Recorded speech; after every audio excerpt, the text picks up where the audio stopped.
thermostats to today's smart home systems. EDS delivers reliable comfort you can count on. With over 800 Google reviews and a 4.8 star rating, they've earned your trust. 20 years of keeping Palm Beach cool. Visit EDSIsYes.com today.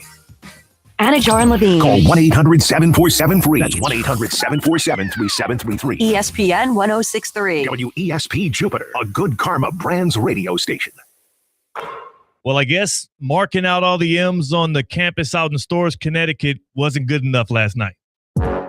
Live from the Anajar and Levine Accident Attorney Studios. The man, your man could smell it. Theo Dorsey is theoretically speaking. But are you a different animal and the same beast? Streaming live on YouTube. You're going to break up with me because of what I do on the radio? Here's Theo Dorsey. Good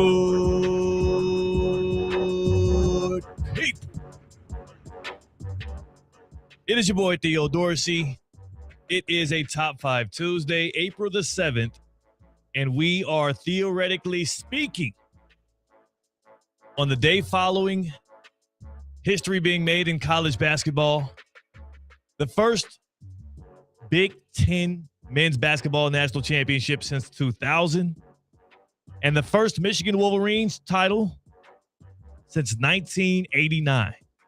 And it happened by way of a man who has great, deep-rooted South Florida ties in Dusty May, who started his head coaching career at the one and only Florida Atlantic University back in 2018, and now 8 years into his head coaching journey, 2 years into his run out in Ann Arbor, he has completed the ultimate goal, one that he was 2 wins away from doing so with the Owls in 2023 during that magical run, and now has finally cemented it before he turned 50, before he even really got his feet wet in the big boy conferences. Dusty May and the Michigan Wolverines get it done last night, 69-63 over the dynastic UConn Huskies. Watching that game last night, it happens a lot of times in college basketball, specifically when we do these NFL stadiums, and specifically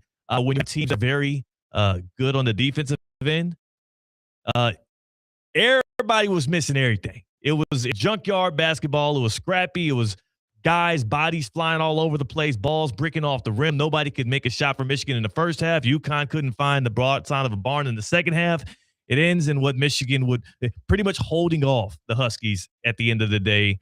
So a huge congratulations. We'll be talking about that. We're going to bring on Vladislav Golden, Miami Heat center, the Rook, former FAU Owl. He was a part of that Final Four team in 2023. He was a part of last year's Michigan Wolverines Sweet 16 team.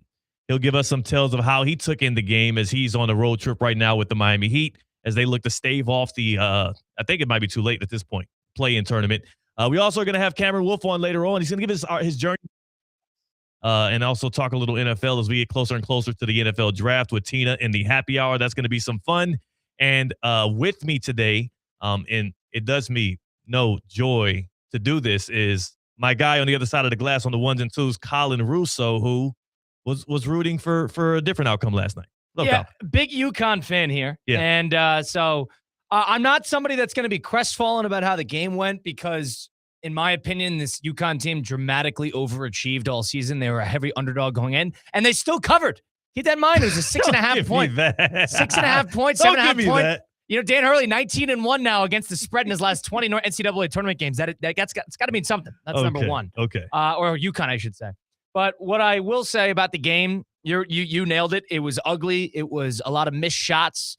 The NBA fans love watching college basketball and then dunking on the sport itself, saying, these guys are just terrible at offense.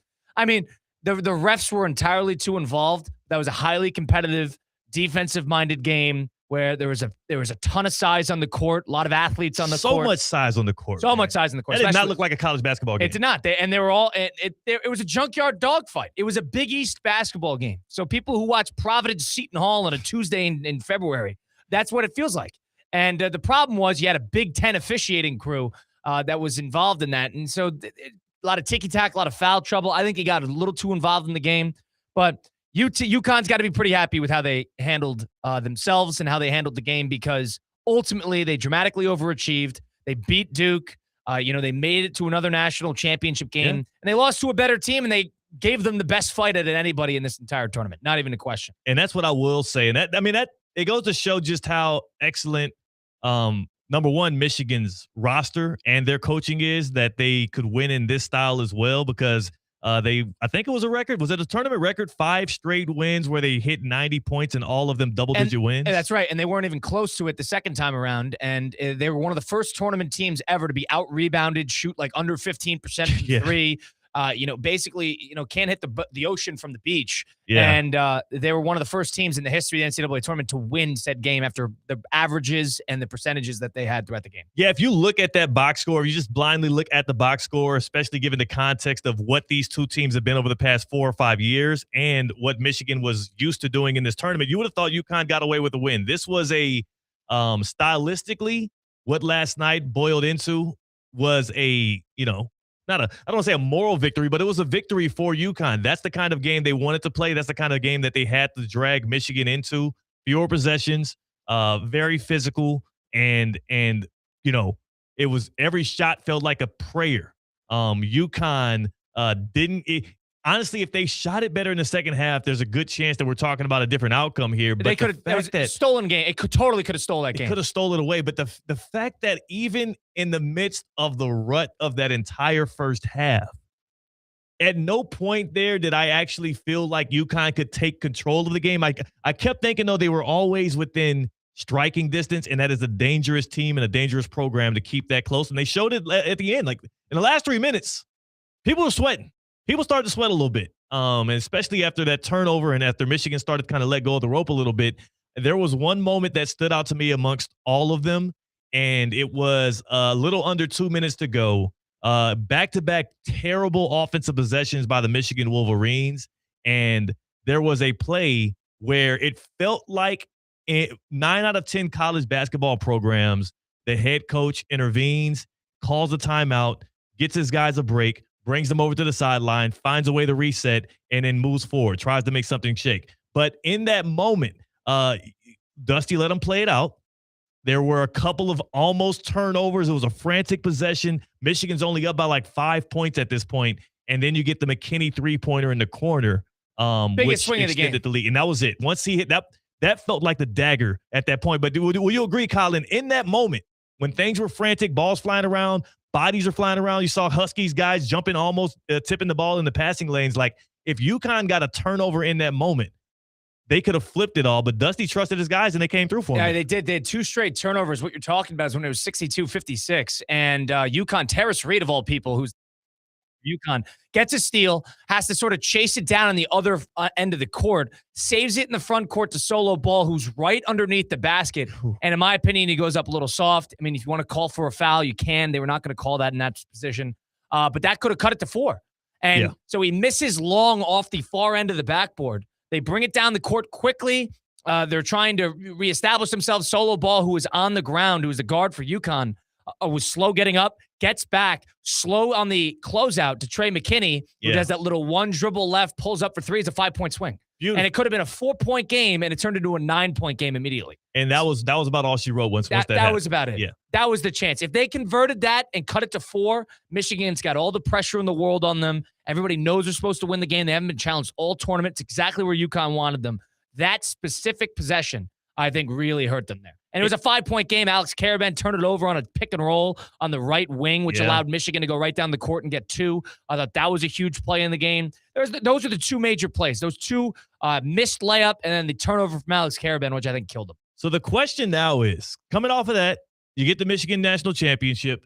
They cut down the nets. They'll drop a second banner in their arena. They feel good about that. They feel emboldened by what that is in year 2 after the Dusty May hire. The question now is, the story from last night, is it more Michigan staving off the completion of the quote-unquote dynasty for UConn with Dan Hurley, as they've had 3 straight Final Four or 3 out of 4 years trips to the Final Four, including 2 national championships and a runner-up finish, as well as the fact that Dan Hurley and that team looks like they're not stopping anytime soon. Is this story more about the Michigan being a blimp in the midst of what is still going to be a dynastic run by UConn, or is it about the, like, I would say, budding power that Michigan basketball can now turn into with head coach Dusty May, ever likable, completely a guy that went against the grain of what college basketball felt like it was this year. The story of college basketball this year was starting to shape up as this is the most incredible freshman class we've had since 02, 03 or whatnot. Instead, it ends up being a team full of transfers that go on to win a national championship under the guidance of a coach who is schematically one of the best in the game right now. Is the story of last night UConn's blimp in one of their worst rosters they've had over this 4 or 5 year run, or is it Michigan turning into a national power? And I would say, as a guy that watched what Dusty May was doing out in Boca Raton with FAU, a guy that followed that Owl squad from Columbus, Ohio, when you get the Nick Boyd lefty layup to get over the hump against Memphis in the 9-8 matchup. Then you watch Fairleigh Dickinson, not even then, FDU beat Purdue the game before that, so they knew once the buzzer sounded against Memphis, that FAU squad led by Jonell Davis and Nick Boyd and Vlad Golden, who we'll hear from later today, they knew they had a great shot of making it to Madison Square Garden for the Sweet 16. They beat Fairleigh Dickinson, FAU versus FDU. They go on to MSG and take down both Tennessee and Kansas State and make their way to the Final Four, where, again, I reminded people yesterday, had that Lamont Butler shot not gone in, the game winner, the buzzer beater against San Diego State in the Final Four out in Houston, had that shot not fallen, we're talking about this could have been Dusty May versus Dan Hurley Part 2 in the national championship game, because FAU would have been facing those Huskies in the title game out there in Houston, which, again, a lot of people felt like might have been lopsided. I actually am going to talk with Vlad Golden about what he thought of what that game could have been for them if they had just gotten one more shot to miss for San Diego State. But what you cannot tell me is that FAU team was a fluke, and a lot of what they mustered up was under the guidance, the leadership of a guy like Dusty May. And now with Michigan's resources in the Big Ten, where you don't got to be perfect through the regular season to be able to punch your ticket to the tournament, where he has a shot at a 1 or 2 seed year over year over year. He'll be getting in top 10 recruiting classes. He's a guy that has now a more robust NIL budget, plus the tradition of that program with the history around it and the Fab Five. And you think about the Junkyard Dog, and though the recent history hasn't been so illustrious, they've had their peaks. And Michigan has its alumni base. And they've got now their coach in perpetuity, at least into the near future. We did see, Colin, you saw the report, and this is it's what sparked North Carolina settling. And I do call it that. I do wonder what your opinion on that is, settling for their head coaching hire and going to get Mike Malone. Dusty May said, I'm good on all these college basketball jobs. He put it out there. I'm good on that. And then they turned and went to a guy like Mike Malone. I don't think Dusty's going anywhere anytime soon, and that Michigan program has a chance to be a mainstay, not only in the Big Ten, but nationally, competing with the teams like Dan Hurley's UConn Huskies, like John Shire's Duke Blue Devils, like my guy out at University of Houston, and now I'm blanking. Oh, Kelvin Sampson. Like, this is a team that is going to be a mainstay, and I am putting my foot down right now and saying, as a guy that one of the only ones, me and Courtney Rukoff, who, by the way, had like a top 0.01% bracket in the nation. Did you see that, Colin? Which is nonsense, but yes. Our teammate Courtney Rukoff, who's a Wisconsin Badgers fan who works on the sales side of things out here, had a top 200 bracket in the world out of like 20 million brackets. And she had Michigan as the champion, and so did I. We were the only two of the only people in the office that thought the Wolverines could do it. Yeah, here's another. You mentioned it with the freshmen. Here's a stat for you. Since COVID, there have been 6 national champions: Baylor, Kansas, UConn, Florida, and Michigan. The amount of true freshman starters on any of those teams, of those 6 total teams, so what is that? 6 starting lineups. So we're talking about 30 players, 1 true freshman, and it was Stefan Castle in 2024. Outside of that, there have been a couple redshirt freshmen: DeJuan Harris, Alex Karaben. Trey McKinney's a true freshman. He came off the bench last night. But you're talking about the nature of the beast in terms of what this sport has become. Yeah. It is not about having the great freshman. It is about having the great transfer.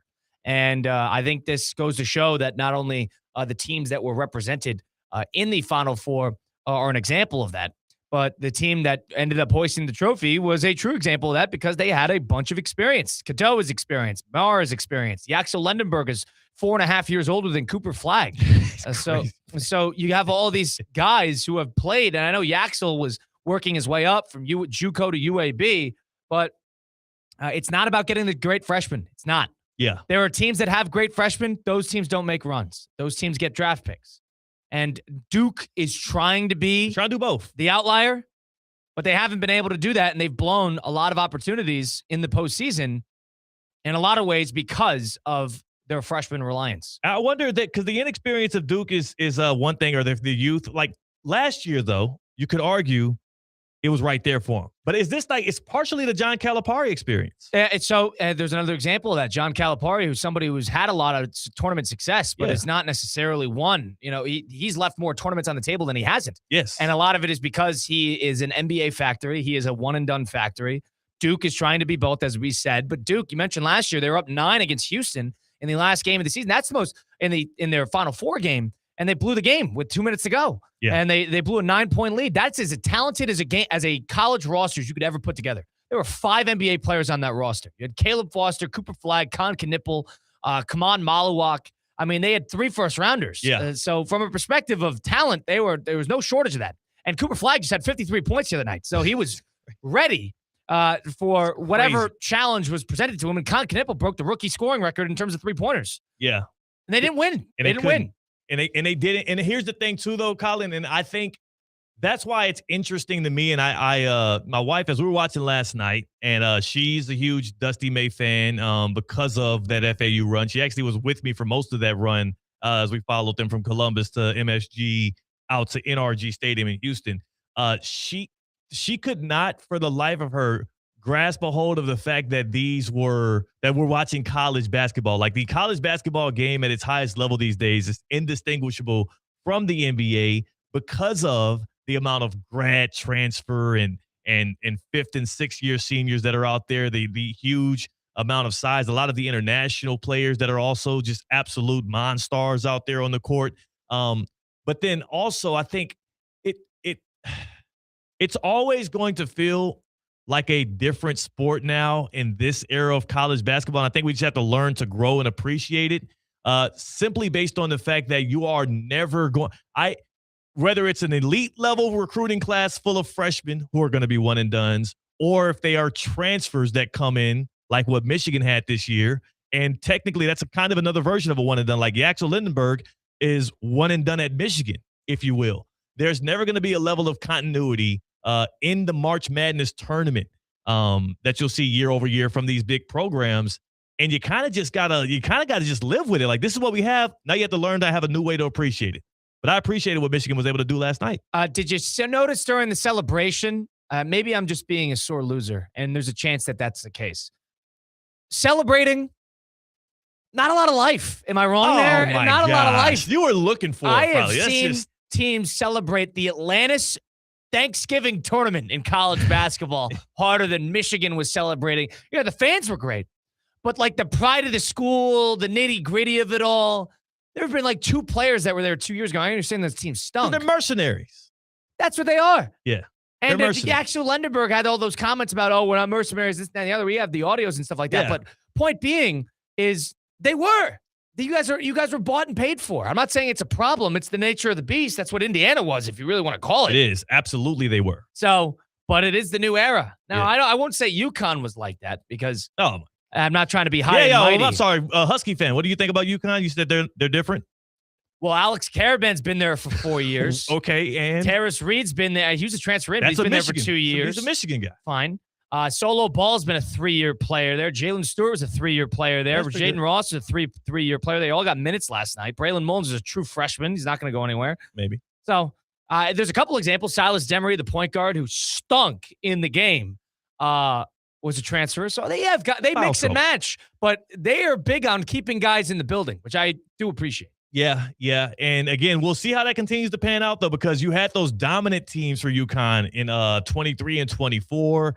And we'll see as teams begin to catch up, as teams like Michigan rear their heads as well. Like, there's a lot of teams around the top of the cream of the crop of college basketball right now. In fact, on the Top 5 Tuesday here, I'm going to give my top 5 college basketball programs on the other side based off of coaching, The tradition, I'm leaning more recent tradition, but then outlook of these programs, where Michigan ranks in that one was very interesting to try and pencil through, because you're only 2 years removed from the disastrous ending of that Juwan Howard, era of Michigan basketball. But boy, has it looked absolutely bright ever since they made the Dusty May hire, which they're going to be putting a chain fence around that guy and trying to keep him in Ann Arbor for as long as possible. But yes, takeaways from last night's national championship game. Join the show, join the fun. Let us know what you thought of last night's game. It was a scrappy one. It was definitely not beautiful, but it ended beautifully for those who rock with the maize and the blue. Michigan wins it 69-63,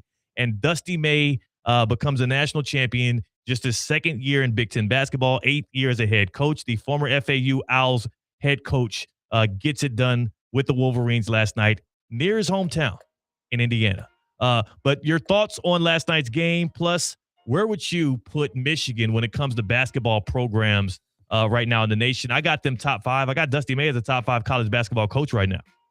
Yeah, it's top 5 Tuesday. I'm allowed to do that. You let me know what you think on the Baptist Health Hotline, 888-760-3776, 888-760-3776, the Baptist Health Hotline. Welcome to Being Treated Like a Pro. Baptist Health Orthopedic Care wants to welcome you today. From sports injuries to everyday aches, our expert team is helping deliver the same advanced care that's trusted by the pros. So get back to the life and the activities that you love. No matter if it's, maybe you're going to your local gym and getting some shots up. You like to hoop a little bit. Maybe you're swimming. Maybe you are a pickleball player. Either way, these things can lead to soreness, to aches, to back pain, to issues. Baptist Health wants to alleviate you of those issues. So welcome to Being Treated Like a Pro. Learn more at baptisthealth.net/ortho. That's baptisthealth.net/ortho. Hell to the victors, Michigan, the champions. Your thoughts on the Baptist Health Hotline, 888-760-3776. On the other side, my top 5 college basketball programs. That is Colin Russo. On the other side of the glass on the ones and twos, I'm Theo Dorsey. We are Theoretically Speaking on ESPN 106.3. Live from the Anajar and Levine Accident Attorney Studios. Anajar and Levine Accident Attorneys. Call 1-800-747-FREE. This is ESPN 106.3.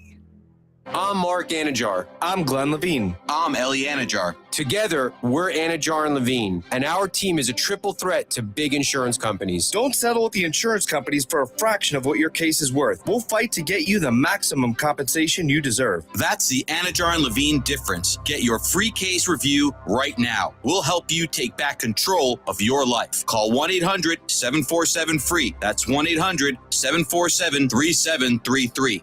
In office, West Palm Beach. Hey, Steph Prince here, General Manager of ESPN West Palm, to tell you about a team that has meant a lot to me and this community for a long time. Bob and the team at Bradley Heating and Air Conditioning have been helping me stay cool for years, whether at home or in the office. And living in South Florida with 3 kids, I don't know what I'd do without them. Family owned and operated, serving Royal Palm Beach and beyond since 1980. Let the knowledgeable and trained team at Bradley help you with your residential and commercial needs, installation, repair, seasonal maintenance, upgrades of all makes and styles and models of HVAC equipment, and so much more.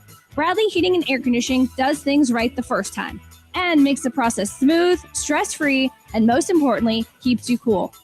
Give them a call at 561-793-7497. That's 561-793-7497 or bradleyair.com. Any need, big or small, trust the amazing team at Bradley Heating and Air Conditioning.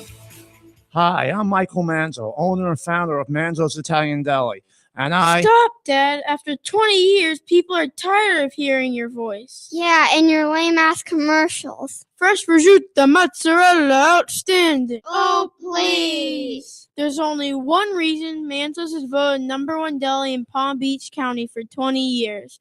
Our mother. She makes sure you prepare everything from scratch using only the freshest ingredients. Manzo's Italian Deli is located on Palm Beach Lakes Boulevard, right next to Rain Dancers. Is that a strip club? No, it's a steakhouse. Manzo's is open weekdays from 8 to 5 and offers free delivery. So stop by or call 697-9411. That's 697-9411. we also specialize in hot and cold catering for corporate functions and special events. Just ask anyone who was at my last birthday party.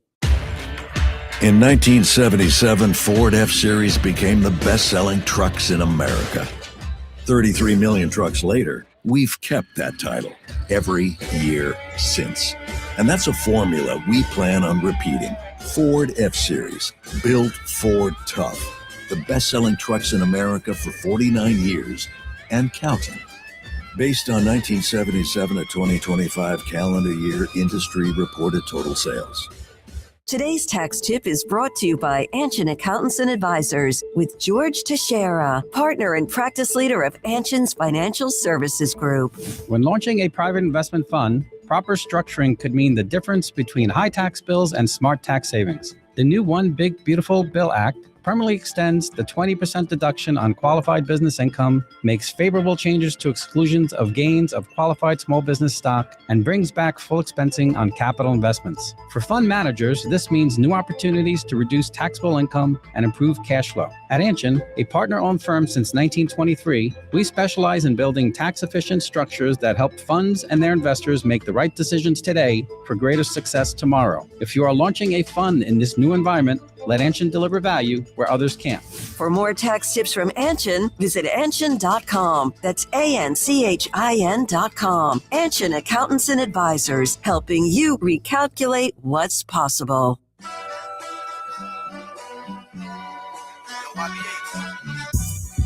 Live from the Anajar and Levine Accident Attorney Studios, Theo Dorsey is theoretically speaking. Streaming live on YouTube, here's Theo Dorsey. The Wolverines shot below 40% from the field. They were 2 for 15, 13% from deep.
'23 to 26-year-olds, but still, you're dealing with people that have a high level of volatility in what you're going to get game over game. So based on how many teams are active in college basketball and specifically how difficult and wacky this tournament could be, it's the hardest championship to win. So I'm actually open.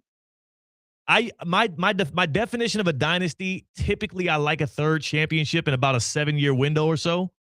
I'm open to allow for just 2 championships with other appearances and Final Four appearances in college basketball to still consider it that, because it's dominant as hell. It's a rare type of sport in the sense that Final Fours are its own trophy. It is. It is. FAU getting to the Final Four was its own trophy. It's its own story mark season. You don't have to win the title to be validated. Because you won your region. Yeah, you need to win your region. You win 4 games in the tournament. You win 2 games in the tournament. You are, if you're a mid-major or you're Iowa, if you're the head coach of Iowa, Ben McCollum, he won 2 games. I know he made it to the Elite Eight, but even after he won 2 games in beating Florida out of 6, he was already getting calls. Still good, yeah. He was already getting calls. So it's a matter of, it's a stepping stone process. Only a certain select few can get to the top.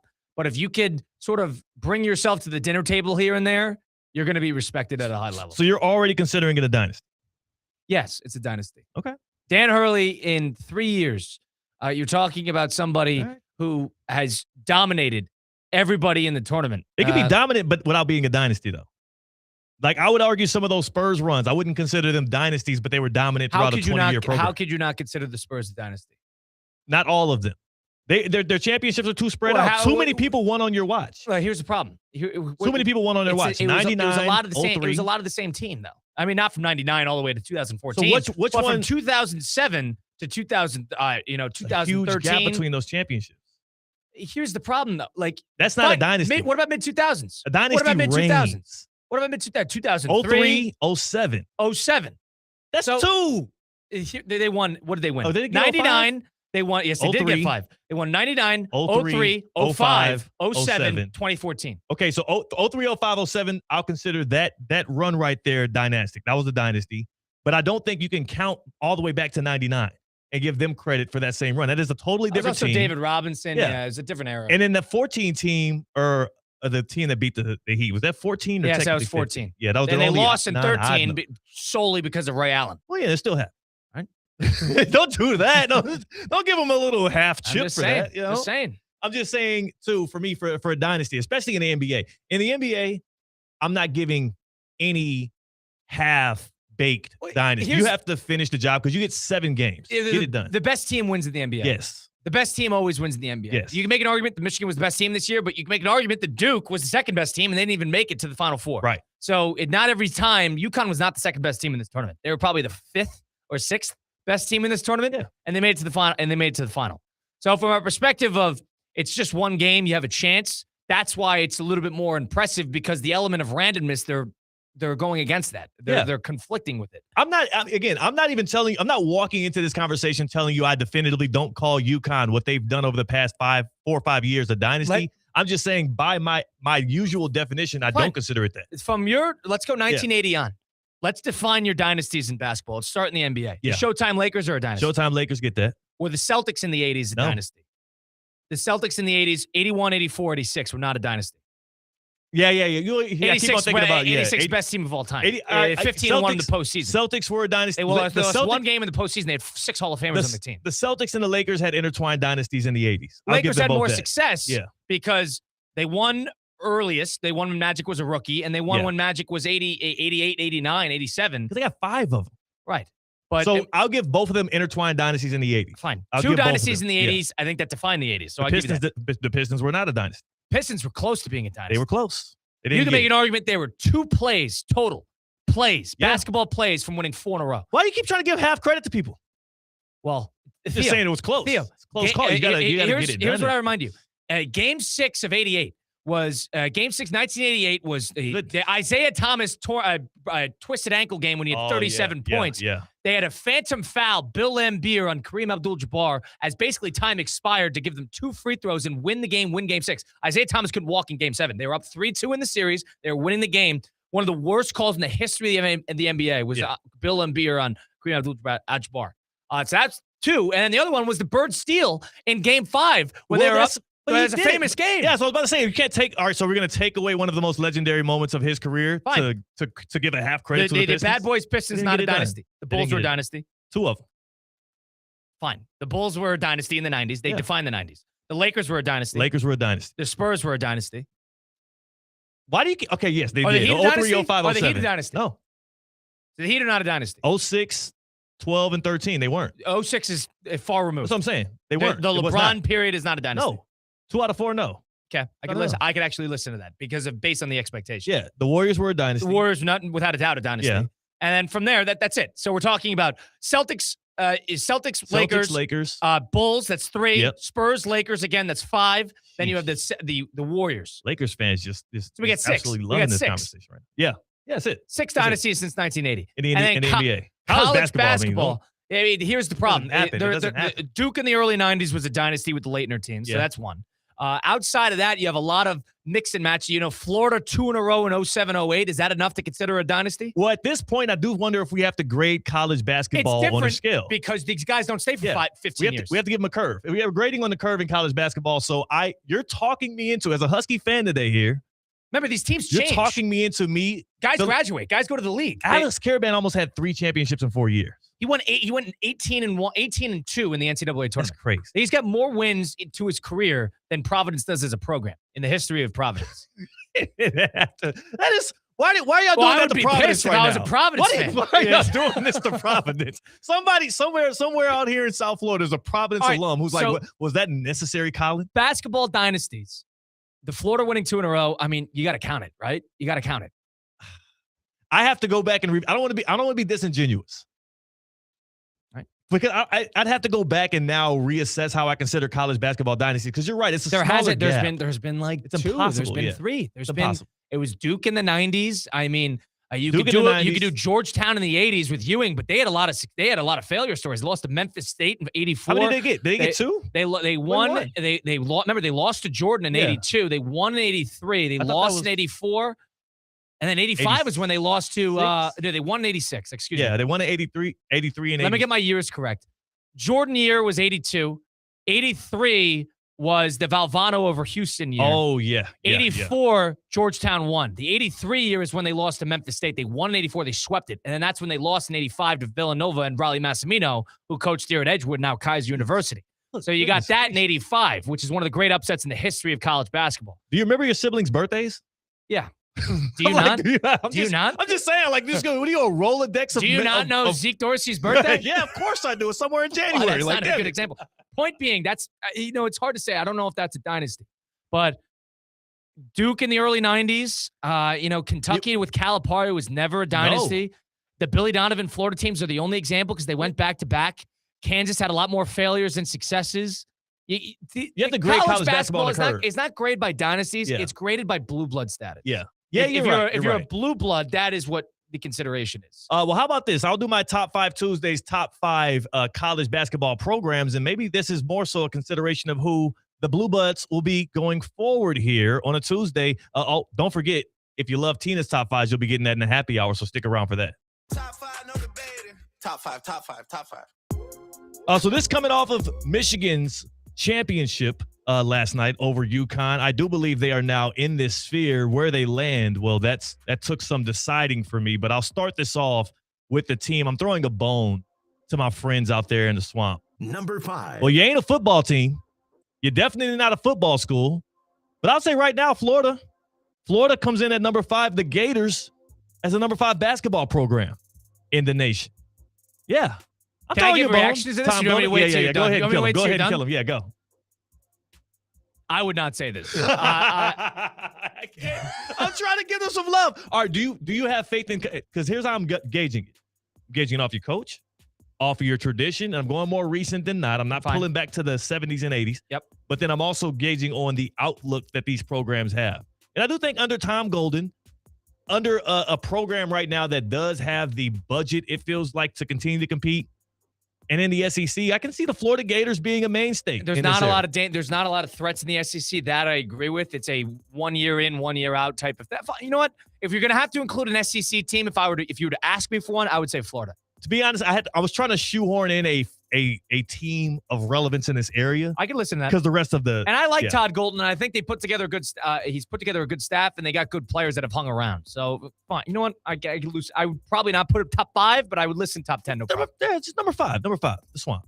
Number 4, the Kansas Jayhawks. I'm not the biggest Bill Self guy. Yeah, I don't think this should be here either. I know, but here's the thing though. They're going to have a top 10 recruiting class year over year. Yep. They're going to be able to get guys through the transfer portal. I do believe that the Kansas Jayhawks, especially within their conference, now the biggest issue they're going to have is that the Houston Cougars are going to be right there knocking on their door every year and likely topping them. But I like I guess I'm thinking more traditionally, but I can't. I feel like I couldn't leave Bill Self off of here because of the national championships he does have, and then the recent one that they did get. What was that? 3 years ago? 4 years ago? 2022. 4 now years ago. Yeah, so 4 years ago. But remember, since then they have not made the second weekend. They've been a perennial disappointment. I agree. I love. He has his peaks and valleys though. He always has. Here's the problem. Kansas has been tied to the $4 million player as of the last 3 years. They got AJ Storr 2 years ago. That was a disaster. Ugh. Whether you love Darren Peterson or not, you can't say that was worth the $4 million price tag that he probably got. So I think they're going to actually change the way they do things, and who knows how long Self's going to be there. They are a blue blood. Currently, today, I don't know if I'd put them at 4, but I can totally listen to it from historic. They still have their blue blood status. They haven't lost it like North Carolina did. Number 3. The Michigan Wolverines. This is a lot of projection right here. I know you're not going to like their place on this as well, and this is not me being a prisoner of the moment, but I do like Dusty May as a top 3 basketball coach in the nation right now. What he was able to do at FAU, what he was able to do now over 3 different conferences, his ability to get the most out of his guys, his ability to develop, his ability to also dominate the scouting of the transfer portal, figuring out what pieces will work, and then instantly snapping his finger and turning that team into a 36-win team and a national champion that looked like one of the more dominant teams in the modern history of college basketball. I like what they have building. I like the now resources that Dusty has, and the fact that they were able to do this thing in just his second year in Ann Arbor, it bodes well for what the future of Michigan basketball is going to be. Now they just got to keep him away from the NBA. They just got to hold the dam and stop Dusty May from getting, because there's going to be some offers. There's going to be interest year over year, just like UConn gets with your guy, Danny Hurley. But I'm hoping that just turns into bigger contracts at Michigan and not him actually taking the hook there. Am I too high on Michigan? Like this here, if you're thinking about, you got to think in the last 2 years, right? And Michigan's been great since May has gotten there. I think he is an NBA-coded coach in the sense that he's easy to work with. He's good with the players. He's schematically brilliant. And he's not he's not a psycho. You know, he's not a psycho. That's to put it bluntly. Dan's nuts. That's why Hurley's great. But he's a college coach. College coaches can be nuts. NBA coaches, it doesn't necessarily sit as well because you're dealing with such big egos. Mm-hmm. Dusty can fit in an NBA locker room. He would be a good NBA coach. He absolutely will. I as long as they can keep him around, he's not going to any college job. As long as they can keep him around, I do think that Michigan will be there. Yeah, of these teams that I'm talking about, I feel like theirs is most contingent on their coach. And moving forward here. Number 2. The dynasty themselves. Your UConn Huskies. How are they not Dan number Hurley? 1? This is stupid. All right, now What do you mean? Now you lost me. How did I lose you? What are you How mad is this about number 2? How is this anything other than number 1? You want to hear what number 1 first? How about that? Can you guess it? Guess it. How about this? I'm going to just push the button. You guess it. If you say number Duke. 1. Duke? Yeah. Why? That's it, because they're always there. I don't care if they're always there. They're always there. They're always getting the best freshmen, the top classes in the nation. This is horrific. You don't like Duke number 1? No, I don't like Duke number 1. What's wrong with Duke being number 1? What is the argument outside? Since I've been what's your their gauge? relevance has been. What's your gauge? Relevance? And also, I think going forward, they still have a good outlook going forward as well. There's no doubt. Shire's not going anywhere. Yes. I agree with that. You talk about outlook going forward, but outlook. They got the top recruiting class next year as well. I agree, but how is that favorite? How is that? We just went in about how there's one. I gave so much love to UConn just now. One true freshman in the starting lineup of the last 6 championship teams. We're talking about how they got a great recruiting class. Bring them off the bench. Bring him off the bench. You can avoid it. I'm gonna call up Josh Shire. Hey man, you see the stat they're talking about? Don't touch. Leave him on the bench. Cam Williams, number 1 player in the class, going to Duke. 6 man. Forget it. This is stupid. How is it anything other than UConn? Here's the thing. I can't for the life of me, when I look at what college basketball is as a whole and what it's going to be year over year, I can't knock what Duke is able to do over UConn. I couldn't do it. I was shifting back and forth with these two. There's nothing to shift. No, it's Duke. They had won 19 before yesterday. UConn has won 19 straight games in the Sweet 16 or later. 19 straight. That run is over. What do you mean it's over? It just ended. We just watched it end last night. What if going forward? What if they get bounced in the first weekend next year? Duke is going to continuously get the top freshman year over year in the class. They're going to figure out the transfer portal in a better way to supplement their roster. Hopefully, they do realize that the experience is going to matter at a certain point. I don't even like Duke. Now I feel like you got me rooting for the Blue Devils. Oh, gosh. Tar Heels are down. They've been a disappointment since Shire took over. I don't even like Duke. But I'm rolling with Duke here. It just feels They like the haven't right won thing since to do. 2015. What's your gauge here for an excellent They program? were right there last year with Cooper Flag. They blew the game. They got that Nike money. UConn's a Nike elite team, They got too. the Team USA. They got the Team USA pipeline they've had. Still going. UConn uses taxpayer dollars to pay the NIL, all right? Connecticut's got plenty of taxes, too. I can't give Duke number one? No, you cannot. For a college Is basketball this because they program, won the ACC football championship? Are you thinking that they're going to start losing focus? I like Duke football. I cannot stand Duke basketball. Duke football, I think that was awesome what they So did. where would you put Duke in their top 5? 2? It's got to be 2. Yeah, probably. They got to be 2. 2. And I don't even know if I like that. But who would you put over Duke? I mean, here's the thing. Your blue blood status, I mean, how next 5 years, how I feel about teams, Duke would be Duke would be top 3. For sure. And if that's your gauge, a lot of it here, is outlook, coach, I like the outlook, top and 3. tradition. I thought Michigan, I thought UConn, I thought Duke are all good answers there. You were shaky on Florida and Kansas. Who is a college basketball thoroughbred, a guy that watched this stuff from October through the end? Who would you like on the back end of that top 5, 4 and 5? How I feel about them going forward the next 5 years. Teams that I add to it, I'd remove Kansas. People are not going to like it, but I'd include another Big 12 team, whether it be Arizona or Tech. Oh, I love Kelvin Sampson. But the thing is, Houston's never going to change. I hope they do, man. Houston's never going to change. Houston had a rare year where they had 2-star freshmen come in, but they got plagued by they can't score. That has happened to Houston every year outside of the year they made it to the final last year. Yeah. They can't score. Fertitta got to open up that checkbook, man. And how I more. feel in the next couple of years, too, I feel good about St. John's. I would not put them top 5. But weirdly enough, it's crazy to say, I feel great about Iowa and what they're going to continue to do. Don't say that. I'm saying that. Yeah. You can't even get near the top 5 of I Iowa. think Texas Tech is going to be a team I'm happy about the next couple of years because they got the oil money pouring in. Endless bread. And I know you're down on UNC, but I actually think UNC is in a good spot with Malone. You like Mike Malone? I think he's a good basketball coach. If they could get to figure out the other stuff, I think they'll do a good job. All right. Oh, he's your top 5 Tuesday right there. Dude, UConn is number 1. It's just not even close. I don't even know what you're saying. Theo, they've been to 7 national championship games. They've won 6 of them. Okay. Dan Hurley in his past 4 years, he's not going anywhere. Now, the one thing about Dan Hurley is he's got the best staff in the country. He's losing one of his key assistant coaches. The maniac. But outside of that, did you yesterday? The one thing you saw it on both sides, even in the Illinois game against UConn on Saturday. Yeah. You saw Illinois, who was riding on the talent of the player, one-on-one, get to the basket. Keaton Wagler's going to be an NBA player. Mm-hmm. Go get us one. That's what a lot of these college offenses do. Let your star be the star. Duke was like that too, especially at the end of the game with their freshmen, which is why I think they lose.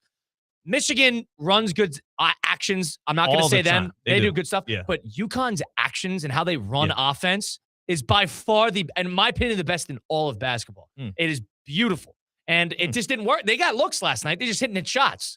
They got some looks. I will say they got looks. They just couldn't hit shots. Yeah, they weren't hitting. They weren't hitting jumpers. They couldn't get. Second half, first half they were getting shut down a little bit, but the second half they got looks. They all over started the getting more of them. Yeah, and it's weird because it was the same rim. They were talking about it on the broadcast how that same rim that Michigan got looks in the first half and couldn't it hit. needs to be investigated. Yeah, I know you were. There's something about that. You don't think there's something to that?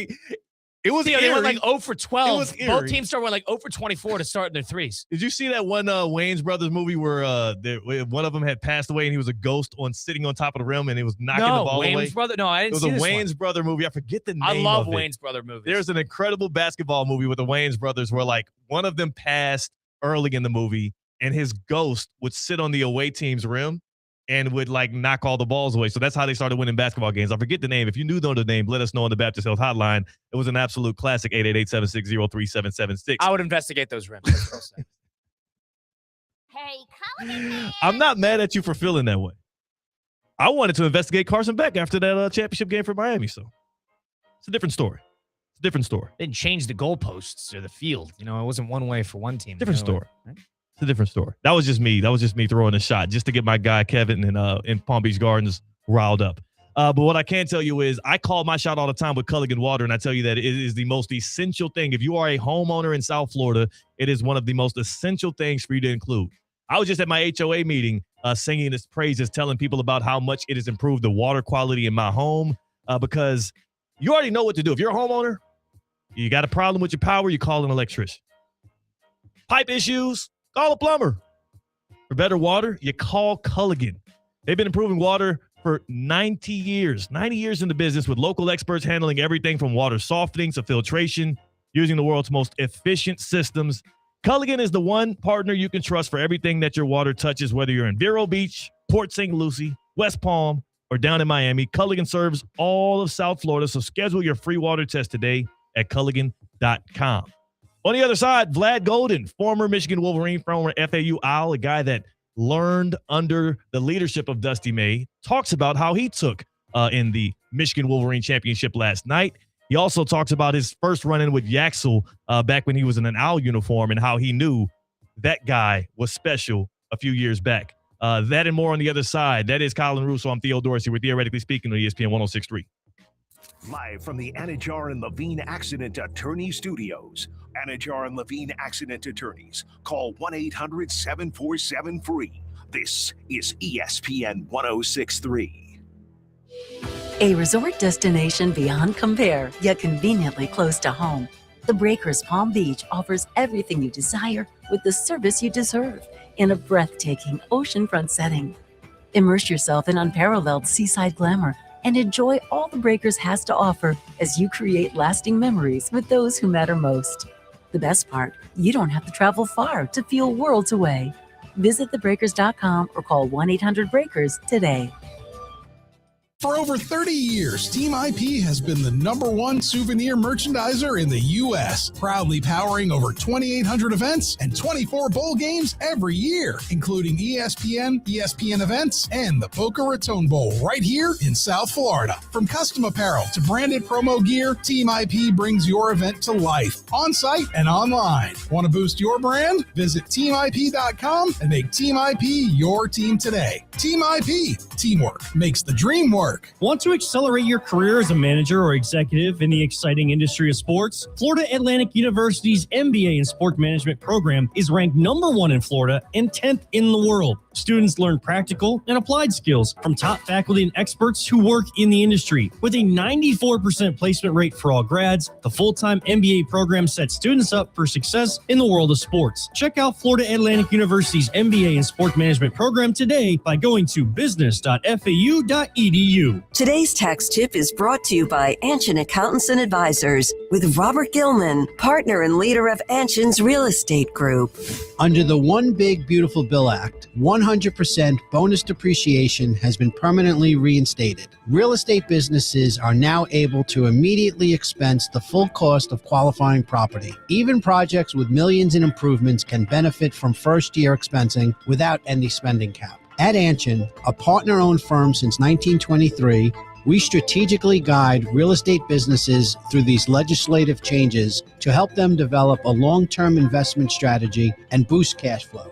If you're a real estate professional looking to enhance profitability and minimize tax liabilities, let Anshin deliver value where others can't. For more tax tips from Anshin, visit Anshin.com. That's ANCHIN.com. Anshin Accountants and Advisors, helping you recalculate what's possible. Hey, Steph Prince here, General Manager of ESPN West Palm, to tell you about a team that has meant a lot to me and this community for a long time. Bob and the team at Bradley Heating and Air Conditioning have been helping me stay cool for years, whether at home or in the office. And living in South Florida with 3 kids, I don't know what I'd do without them. Family owned and operated, serving Royal Palm Beach and beyond since 1980.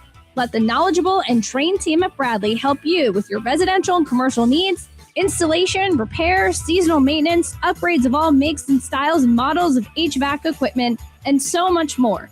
Bradley Heating and Air Conditioning does things right the first time and makes the process smooth, stress-free, and most importantly, keeps you cool.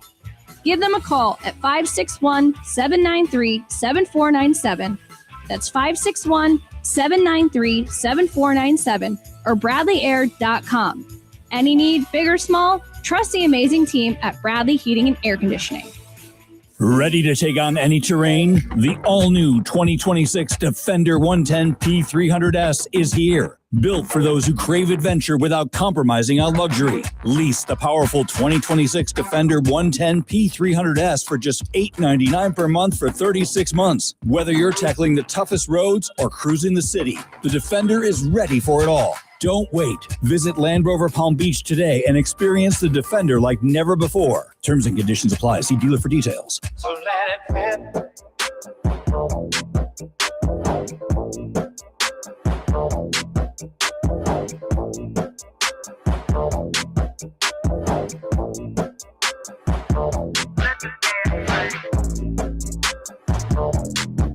Live from the Anajar and Levine Accident Attorney Studios, Theo Dorsey is theoretically speaking. Streaming live on YouTube, here's Theo Dorsey. 69-63 was the final as Michigan won their first national championship in 37 years under the leadership of Dusty May. And joining me now on Theoretically Speaking is Vladislav Golden, a man who knows May very, very well. And first and foremost, Vlad, Miami Heat center, where were you when you watched Dusty and the Wolverines cut the Nets down? We just got to Toronto, so as soon as we got to the hotel, I turned the TV on and I was watching from here. And because I was watching in Toronto, I was able to see my teammate Elijah Martin on live TV, so it was pretty cool. Yeah, that's incredible, and it's good to be able to see a lot of those memories kind of tie together. This all started for May, who is now he's like a nationally known name, but back a few years ago, he was a South Florida legend and a guy that helped carry your FAU team to the Final Four. Y'all were one shot away from playing that UConn team for a national championship game. How great is it to see him get his shot at a Dan Hurley UConn team and then get over that hump and get his first national championship? I mean, it's amazing. Obviously, they had a great team, and obviously, the expectations were as high as possible, and that was the sea. Oh, I'm so sorry about that. I saw it starting to slip. If you're watching us on YouTube, you'll see that the phone there slipped. On radio, you won't notice what happened, but no, it was amazing seeing your guys get it done, huh? It was amazing because I know how much they worked, and I know how much work they put in order to be in the place where they wanted to be, and it was just amazing to see how see them on the same stage as I personally think one of the best places I ever been. Yeah, now you were with Dusty in Boca Raton. You also went up to Ann Arbor with him for his first year out there as y'all made that Sweet 16 run. How fulfilling was that journey to be able to see him through and his vision through to what y'all can do out in Ann Arbor? I know y'all didn't get the complete mission done, but it was obviously an easy decision, right, for you to follow Dusty up there to the north? Yeah, I mean, obviously, I knew the coaching staff pretty well, and the team was it wasn't the conference where I wanted to play and compete against, as we can see, one of the best conference in the basketball. I just loved it. Were you nervous last night, man? Y'all weren't able to hit shots in the first half there. You still had to lead, but nothing was going in. I'll be honest. I've talked to so many people about already finished game, but when it was upcoming game, that's what I told everybody. I mean, I thought Michigan is a better team. I thought they have everything to beat the UConn, but you cannot just ignore the fact that it's the same team who went back-to-back championships, and they went to play Final Four again. When the team wins that much and that often, it's never going to be easy. So I knew it was going to be a dogfight. What is it about Dusty May, man, as a head coach, as a man that helps? I mean, he has that starting lineup, 5 transfers that came in, and they were able to do this, 37 wins and a national championship against a dynastic team. How is he able to do it? What is it about this guy? I think his superpower is he sees people, he sees good people, and he finds good people that sometimes just need a little bit more belief, or they just need a little bit more opportunity, and he finds the right pieces. He finds something that he wants, and I think it's goes way beyond the basketball court. For you, you are now obviously sitting in your team hotel room, ahead of a basketball game with the Miami Heat, the same team that you guys were able to see the training camp of when they came and visited FAU. It's a full circle moment to be in that uniform with that franchise. Do you think that you, as a basketball player, as a center, get to where you are here today in your rookie season without a guy like Dusty May and that coaching staff believing in you, bringing you along to Ann Arbor, as well as helping cultivate you into who you are today? I mean, definitely. I mean, it's a part of the journey. Like, I wouldn't be here without like so many things. Like, life is so unpredictable. One small thing, and you're gonna be in a completely different place compared to where could you be. But I love where I'm at right now, and I'm thankful I was able to be a player for that kind of coach. So, I mean, he definitely left a huge impact on me. That first NBA bucket, what was it like throwing it through the hoop in the big leagues, man? What was that feeling like to get your first one that had to be a slam? It was amazing. I'll be honest. It kind of feels greedy. You want more. You want to play. You want to do it more often. But it definitely was something special, especially because it was Kasparov who passed me the ball, and I was like, I knew it's gonna happen. So I was like so excited, like a second before that. There's a little Big Ten to Big Ten connection there between you and Kaz. Oh yeah, you can say so too. Vladislav Golden here joining me, Theo Dorsey on Theoretically Speaking, former FAU big, former Michigan center, current Miami Heat rookie. For you, now that you've moved on to this stage and you're getting a professional coaching staff and you got a guy like Eric Spoelstra, do you feel kind of blessed, kind of lucky? Like, the coaches that you've had are the cream of the crop professionally and collegiately. Like, this is amazing how it lined up for you. I mean, yeah, I'll be honest, I think about that like more than you probably think, but it's amazing to be able to learn from people who have done so many great things, who have shown so many things, and it's just like amazing because as a player, as somebody who wants to be great, like that's all I can dream about. What are the similarities there between Spo and Dusty as leaders? I would say they truly I think it's popular to say right now, but like a student of the game. They both learn and they both wrap their mind around the game, around so many scenarios. So I think that's they're passionate about being coach and the ways to get better. Do you remember playing against, when you were back at FAU, the last season there when y'all ran it back after the Final Four run? Do you remember those games against UAB? You had two of them against Yaxel Lindenberg, who is currently a Michigan man as well, who helped Michigan to that championship. One of which he went off in 17 points, 21 boards. I know. I was gonna tell you. Do you want me to tell you his stat line? Yeah. The thing is, with Yax, obviously he's a great player, but I think he's find his mismatch regardless who he plays with, because he can be undersized 5 who is a little bit faster, and he can be big 4, big 3 who can find his mismatch down low. So it's he gave us some problems. I mean, I believe that game we lost by 1 possession, unfortunately. But he was physical, and he showed that why he potentially can be a great player. But I think he developed a lot this year. You think that's what sold Dusty May and the coaching staff you know what? When we get in position, we need to bring this guy up and try to play some ball and win with him. I think there's probably more things than that, but I mean, again, that's what I say. Coach May, he knows what he wants to see in the players. He knows what kind of idea he has in his head, and he goes for it.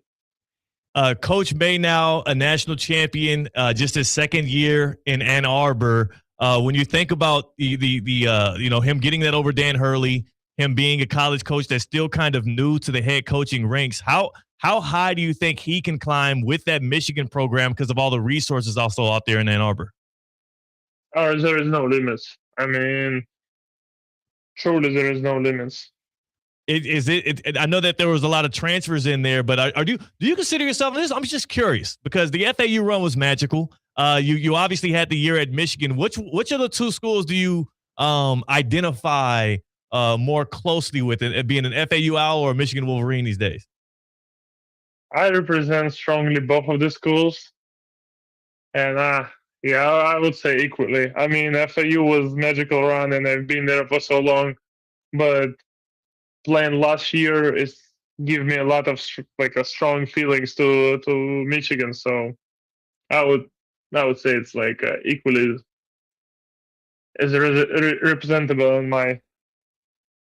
And how connected are some of you and any of the other Owls from that 2023 run? Have y'all talked? Have you spoken to anybody since Dusty made them cut down the nets? Oh yeah, we have a players chat that's still active, and especially because transfer era and everybody's transferring and everybody has their own teams. We obviously have talked even before Coach May won the championship, we've talked who plays how, and when Coach May won the championship, we obviously start talking in a group chat again. It was lighting up. We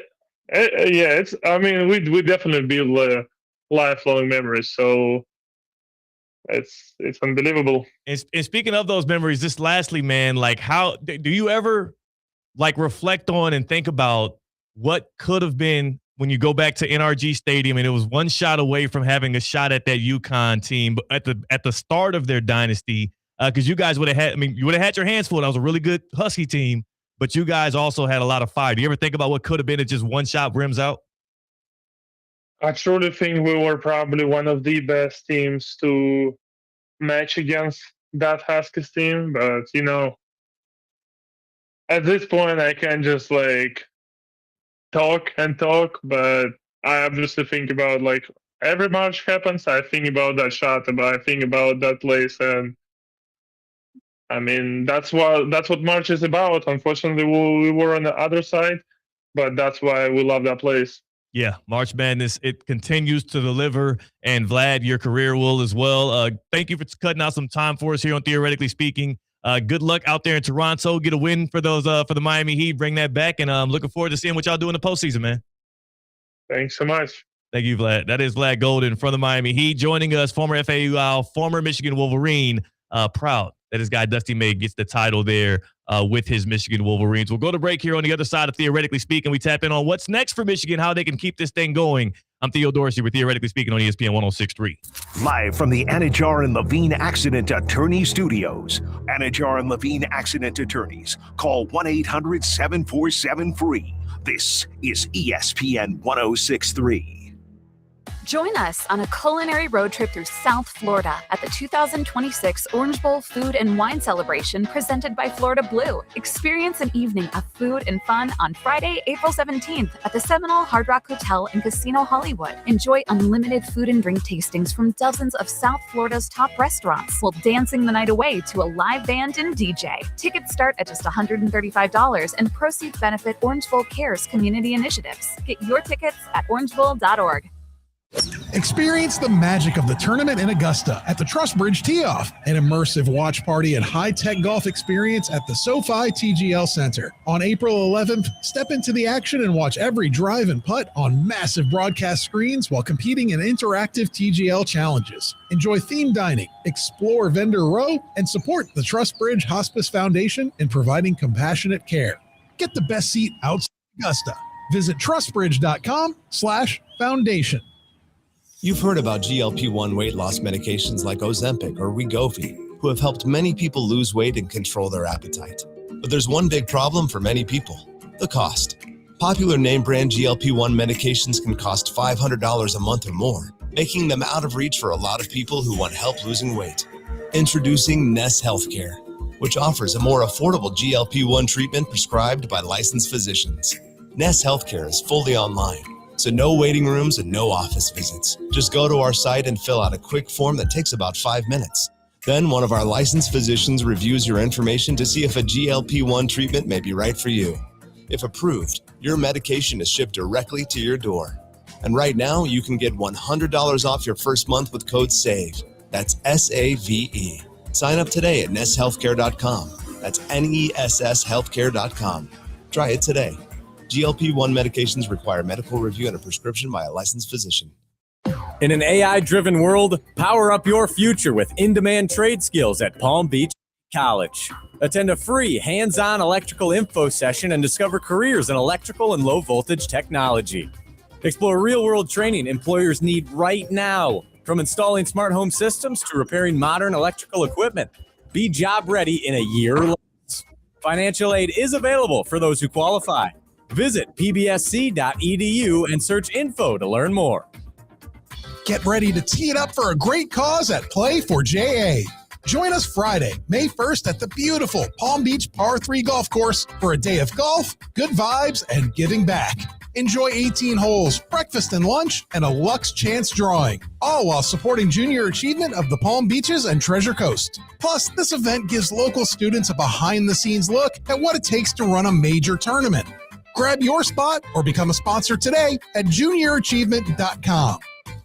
Need an extra boost? With Boost Checking from Flagler Credit Union, you can earn up to $700 each year with a 7.0% annual percentage yield on balances up to $10,000. That's real money for real moments, like a family getaway or treating yourself to something special. Boost Checking from Flagler Credit Union. Requirements apply to earn the highest dividend rates. Limit one checking account per membership. Dividend rates and annual percentage yield subject to change. Business accounts do not qualify. Insured by NCUA, official credit union of Florida Atlantic Athletics. Business owners, are your employees driving you nuts? Is money tight? Or have you just poured your heart and soul into your business and now it's time to retire and just relax? At Transworld Business Advisors, they have buyers from all over the world ready to buy your business now. Call for a confidential conversation about your business's current value. 561-203-5121. That's 561-203-5121 or visit tworld.com today. Anajar and Levine. Call 1-800-747-FREE. That's 1-800-737-3333. ESPN 1063. WESP Jupiter, on Karma Brands radio station. Live from the Anajar and Levine Accident Attorney Studios. The man, your man could smell it. Theo Dorsey is theoretically speaking. But are you a different animal and the same beast? Streaming live on YouTube. You're gonna break up with me because of what I do on the radio? Here's Theo Dorsey. Good people. It is your boy Theo Dorsey. It is a Top 5 Tuesday. We are kicking it live with you on ESPN 106.3. You can always listen to us on the ESPN South Florida app or, of course, the ESPN app. And by the way, if you're on that ESPN app, just know that with Xfinity, you already enjoy ESPN as part of your TV lineup with the live games, the daily sports coverage, and the expert analysis. Speaking of, we got some expert analysis coming up for you here with our guy Cam Wolf. And now, the ESPN Unlimited plan is available at no additional cost, giving you access to additional ESPN content in the ESPN app, including more must-see action like WWE premium live events, on-demand programming, and originals to explore. Just visit Xfinity.com/your subscriptions to activate ESPN Unlimited access, then start watching in the ESPN app. You know where to find it. More from ESPN, all in one place. It's theoretically speaking, it's the Top 5 Tuesday. We got a full house here. Colin Russo's on the other side of the glass on the ones and twos. Tina is in for the happy hour, and we are howling with the wolf. Cam Wolf, NFL Network reporter and recent High Rocks champion, joining the show. What up, Cam? What's good, brother? How you doing? Tina, Colin, how y'all doing too? What's good? Hi, Cam. This is my first time meeting Cam. Let's go. And Are having you him on the serious? happy hour. Like, that's No. This crazy. is my first time meeting Tina. There you go. And then so the reason for this, for people that like, okay, so you're bringing in Cam Wolf, he's in the happy hour this time on a Tuesday, and Tina's here for it. There's a lot of reasons around this. It's not just because Tina has to prod his brain about her Pittsburgh Steelers, but Cam Wolf just wrapped up an electric weekend in Miami with some High Rocks, and Tina she's been considering it. I myself, not considering it, but I've been hating from the sidelines when I see y'all post y'all's videos and post. But Wolf, man, of all the things I've seen you get done, 90 minutes in the High Rocks, man, that's pretty impressive. Thank you, man. It was not fun while I was doing it, but it's fun now that I can look back. It was hard. I'm not gonna lie to you. I have been training for it for the last 2 or 3 months. We set a goal, me and my partner Rodney, of like 90 minutes our first time. And now the first thing we did when we crossed the finish line is talked about how we could have been faster and how we're gonna go for 80 minutes next time. So I've got they call it a High Rocks high. I've got it.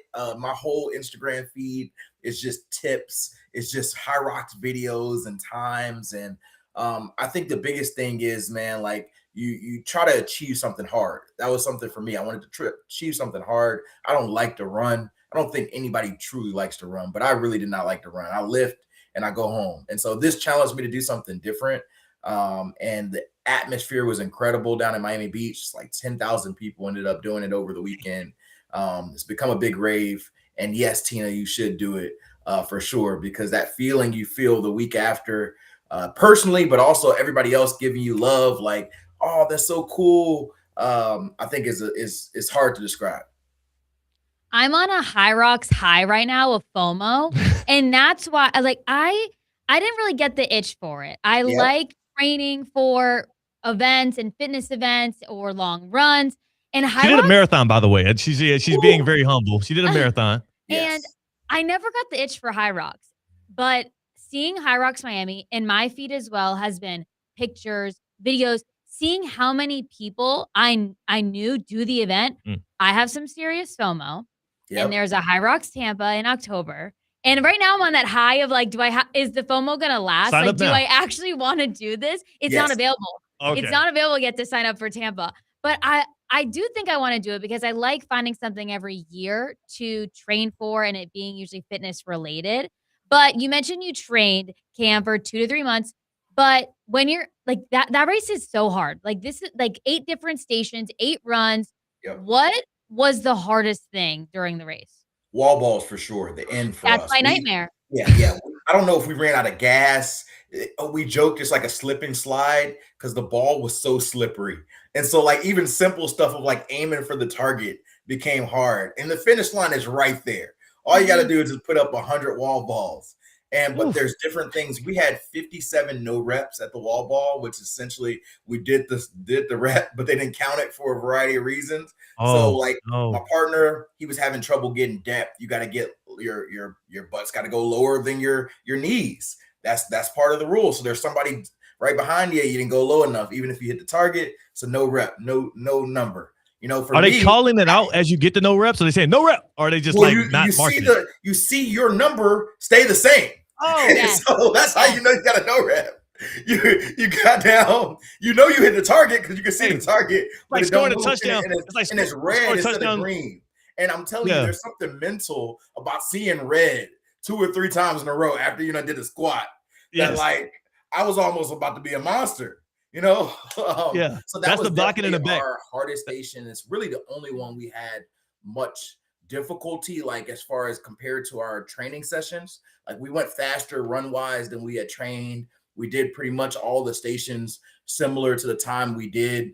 Our transitions can be a lot better, but other than that, we felt pretty good until we got to the wall balls. And the wall balls were like we're fighting. Like our communication was great all the way through the race. But the last wall ball, I'm like, I'm coach mode. Like, just give me 5. Just give me 5 and I'll get you 10. Just come on, man. I need you. I'm getting like deep into it. So yes, I would say for me it was the wall balls, which is crazy because I did not think about them much in training. It was just kind of like, hey, yeah, whatever. Thought the sled might be more difficult. Really thought the running would be difficult, but it was the wall balls that caused us the most issue.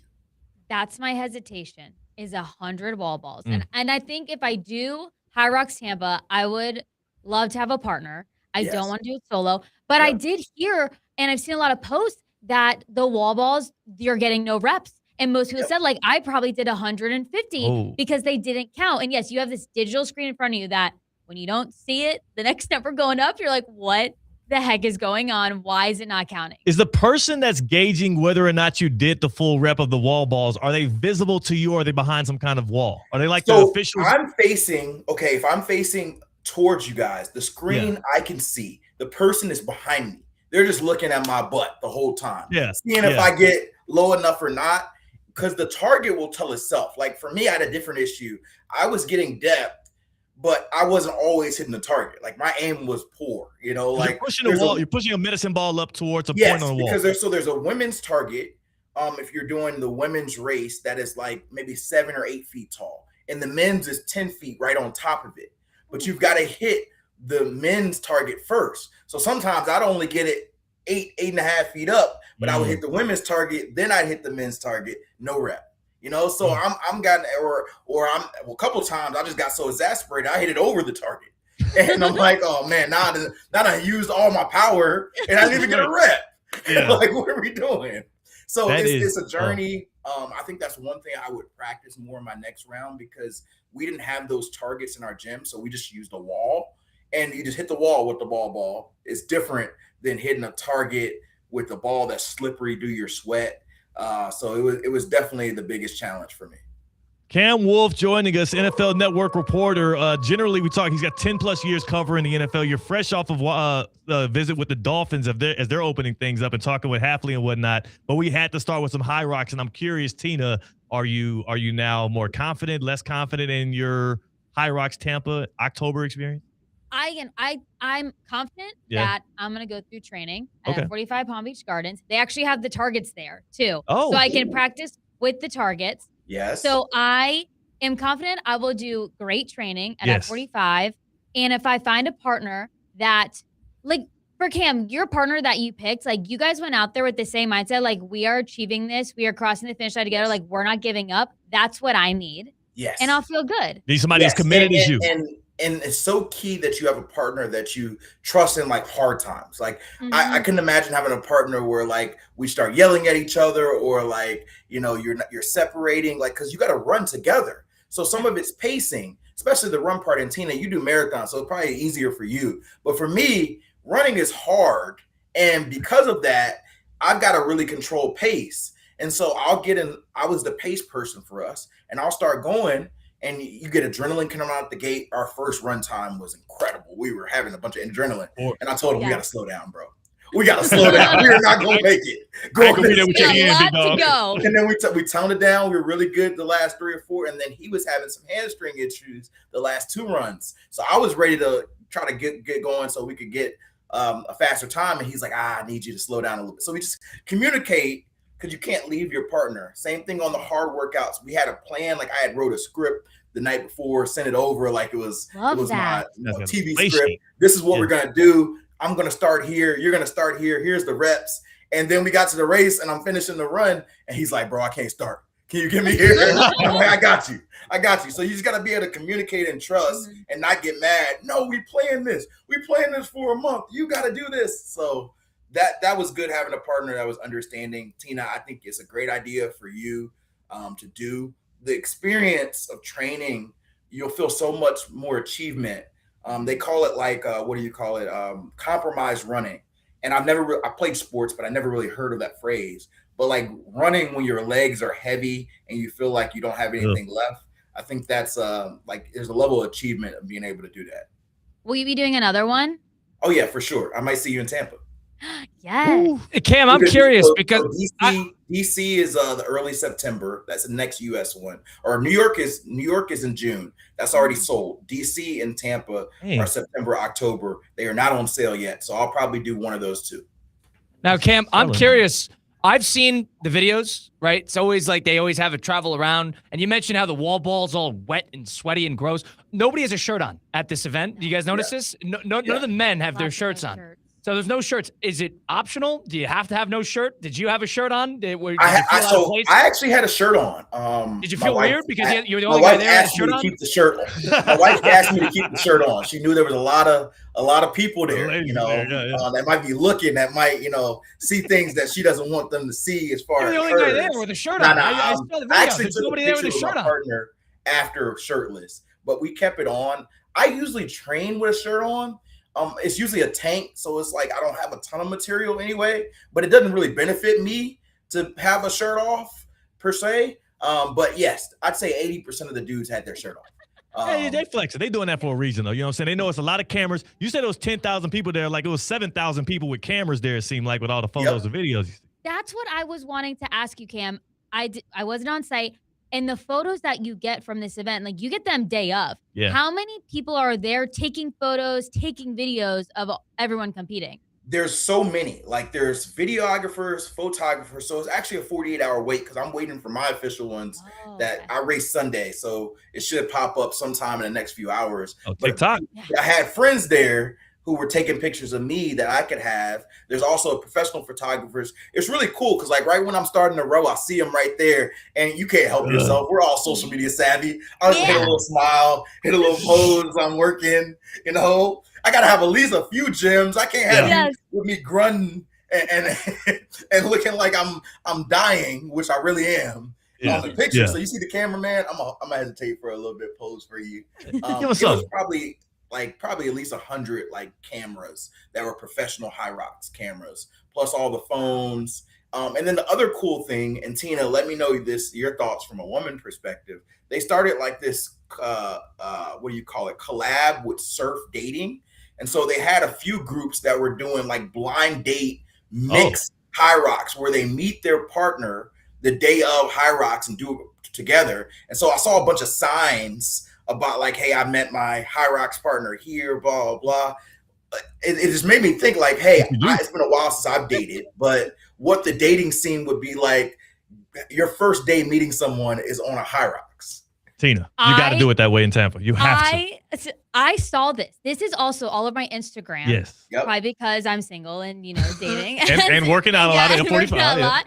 And funny, Colin, every guy who was a part of this had no shirt on. So they had this surf dating tattoo on their chest. Of course. Oh, my God. I would really have to trust Hyrox of who they're going to partner me with because I am very competitive.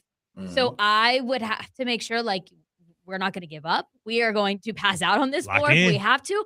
But it would, I think, be a great experience. I would be so nervous to do this in Tampa because it'd be my first Hyrox. A lot of the people that I saw that they paired are personal trainers or they run so many marathons. Like, they are athletes. So you know you're not going to get a bust. That's good. Yeah. Yes. Right? Yeah, it's pretty good. It was cool though, because again, it's people and like, what are they interested in? A lot of them have done a ton of Hyrox events. So they have similar interests. They're into fitness, and it's a cute way to date, like find someone. Yeah, this could be a great story. Yeah. And the thing about it is, you know, the gym brings a lot of different energy. People are not wearing that many clothes. It creates a whole different element. And there's a lot of single folks. Like, I know it from our gym. There's a lot of single folks that are always trying to find a man, trying to find a woman, common interest. You know, you already know they're fit.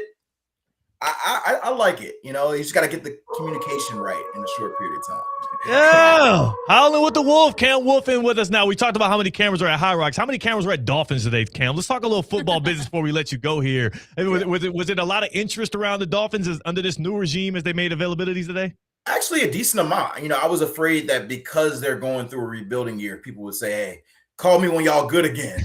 But I think there's a little buzz, new head coach. You want to see how they do things differently. New quarterback. I think people got a little fatigue for Tua. So regardless of how you feel on Malik Willis, he's fresh, he's new, he's something exciting, right? And, you know, the big news, quote unquote, of the day was Devon Achane not showing up for voluntary OTAs. Voluntary, so he didn't have to, but he's the only guy that didn't show up. He wants a new contract, not there yet. So that's really where we are. They're not doing any on-field stuff. But for a new head coach to set his culture, this is really the start for them. And they think they can be a little bit more competitive than I do. So we'll see. Yeah. Well, you know, hey, they have to say that. They have to say that. There were some years in the Sam Hinkie Philadelphia 76ers runs where they would pose as if they thought they had a chance. They would say it. They would talk what's the stray? I had to kill my Philly boys like that. Hey, we might both be in the play-in, so you know, let the best average team win. I know. Well, you know what? The Heat dominate. If there's one time of the year the Heat dominate, it's play-in season, so don't try us. But Cam being a Sixers fan. But no, Wolf, though, like what you saying Achane not being there today, being one of the main headlines, to me, that kind of perks my ears up because the Dolphins said they don't intend to trade him. I didn't even realize it was time for him to go out and get a contract because I forgot he's not a first round pick. He was a third or fourth round pick, so he's up. Third round pick. Yep. Is this I mean, can we be talking about by the time the draft kicks off, the Dolphins might be cutting ties with him as well? Like he might be a guy. Why would you hold on to a running back if he wants a new contract and also you're not competing? Yeah, it's a good question. I think they value Achane a lot. He is younger than Jalen Waddle. Waddle was like 2 or 3 years older. So if you're thinking timeline, it's different. And it's weird to say as now a 30-something-year-old dude. But the timeline for a 25-year-old dude and a 28-year-old dude are completely different in the NFL. 28, this is the last few years of your prime. 25, you ideally have 5 or 6 more years. So I could see them building around him. That being said, if you blow them away, I could see them listening. I hear hey, they're not talking about a trade here, but they weren't talking about a trade with Jalen Waddle until the Broncos put a first and third on the table for him. So I do know their plan was if they got past the draft, once they got past the draft, got past June 1, when some of the money came off the books for Tua and Tyreek and some of these guys, then they would start talking extension with Achane. But if I'm Achane, I might not want to do nothing until that happens. Y'all say y'all got to wait to June 1st, so y'all might not see me until June 1st. You know what, though? The more I think about this, it could be best for both parties involved to wait until after the first or second round of the draft because there's a good chance that there's going to be teams that are hoping they can land a guy like Jeremiah Love that don't get him, that can land a guy like maybe Jadarian Price or one of the mid-round backs that gets sniped on him, like what we saw happen from the Chicago Bears last year when they thought they would be able to get Travion Henderson in the second round, and they ended up having to settle. And they could then maybe offer up next year draft picks for a guy like Achane. And generally speaking, though, right, most teams will be like, well, why would we trade for future draft picks after a draft that can't help us? I don't know if the Dolphins look for help this year anyway, so it could be good for both sides. Yeah, for sure. You think about some of these contending teams that may feel like they're a player away. Why wouldn't they say, hey, what's the difference between us going and spending a 2027 first to go get Achane and we get a guy that maybe can help us get over the push? Yeah, I definitely think that's why I wouldn't, even though the Dolphins definitely value him and they're putting out feelers that we're not going to trade him. Everybody has a price, especially running backs. And so I'm eager to see if that price comes up higher for some other teams, between now and draft day. Howling with the Wolf, Cam Wolf, we'll let you go here. I appreciate you for your insight on the Achane stuff with the Dolphins, but then also, most importantly, the High Rocks influence. Tina is about 90%, it feels like. Let's go. Let's make it 100. Let's make it 100. Just join the whole community. I'm interested to watch her progress with it. That's my buy-in on it. Absolutely. But yeah. And if it's Tampa, maybe I'll see you there. It'll be fun. Well, I have one more thing before you do go. So they're selling out of these things? Yes. Yeah. They're selling out of workouts? Even spectators, spectators for New York is sold out. Like you can wait online like a Beyonce concert? Selling out within 30 minutes. Oh my god. When I tell you, it was like a concert queue. We were in line, a bunch of people in our gym, 15, 20 minutes before the start of the drop, and not everybody even got tickets. We're trying to make sure we got it. Hey, I can't get in. Can you buy my ticket for me? I'll send you Zelle type thing. That's crazy. Yeah. That's crazy. We did actually, one thing, Cam. You had to do the event on Easter Sunday. Did you pick Sunday or was that just okay? No, we tried. So we got in. By the time we got in, Friday and Saturday were already sold out. And so it was just Sunday. Okay. And I said, so Jesus rose and I may or may not rise. We'll see. Hey, look, he ain't in there. No, Cam is definitely in there. He's on the floor. He is tired. He's exhausted. Cam, hey, appreciate your time, man. Appreciate the nuggets around the Dolphins camp. And, good luck in your recovery. I know you're probably still recovering from some of that from Sunday, man. Congrats again. Slight limp, but I'll be all right. That is it. That is my guy, Cam Wolf. You can find him again on Twitter at Cameron Wolf for all of his covers around the NFL and with the Dolphins. And before we do go to break, thanks again for your time, Cam. Before we do go to break, Tina, you said you'll be working out ahead of time, training at a certain place. And F45, they've got the High Rock stuff in touch, right? Yes, F45 Palm Beach Gardens is a High Rocks gym. They did a 12-week program for High Rocks Miami. I'm going to assume because they are doing High Rocks Tampa that they'll be doing another 12-week program. And I'm like 93% there for Tampa. I'm still on that High Rocks high. I will totally be doing that training plan with F45 Palm Beach Gardens. 45-minute workouts. You don't have to think about it. You walk in, you've got a great trainer there. You've got a community that motivates you. Exercise on the screen, timers going off, great music playing. It's the best atmosphere. F45, Palm Beach Gardens. I did a 6 p.m. class yesterday. I switched it up. You could do early in the morning, like my usual 5:15 a.m., or maybe in the evening, afternoon, whatever works best for your schedule. Check out F45 Palm Beach Gardens Instagram page to see the special that they've got going on and when they'll start that High Rocks training again. We'll get your cocktail of the day on the other side, as well as Tina's top 5. A quick reminder, I gave my top 5 basketball schools earlier. I just want to rally these all for the good people. I had at 5, Florida, at 4, Kansas, at 3, the reigning national champions, the Michigan Wolverines under Dusty May, at 2, UConn under Dan Hurley, and at 1, Miami with my boy Jay Lucas. Coming up. No, I'm kidding. I'm sorry. I had Duke, and everybody got mad about it. I heard. But shout out to really mad at you. He's angry still. He's angry still about Duke has no business. They're in the one spot. They're inevitable. We'll get Tina's top 5 on the other side. And big shout out to Cam Wolf. If you missed that interview, go back and get it where you find your podcast and on YouTube at ESPN South Florida. That is Colin Russo. That's Tina. It's your boy Theo Dorsey. We're live, theoretically speaking, on ESPN 106.3. Live from the Anajar and Levine Accident Attorney Studios. Anajar and Levine Accident Attorneys. Call 1-800-747-FREE. This is ESPN 106.3. A resort destination beyond compare, yet conveniently close to home.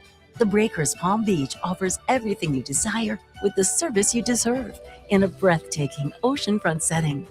Immerse yourself in unparalleled seaside glamour and enjoy all the Breakers has to offer as you create lasting memories with those who matter most. The best part, you don't have to travel far to feel worlds away. Visit thebreakers.com or call 1-800-BREAKERS today. Kaiser University's flagship campus, the 100-acre residential campus at 2600 North Military Trail in West Palm Beach, extends Kaiser University's educational offerings to over 100 degrees within the heart of South Florida.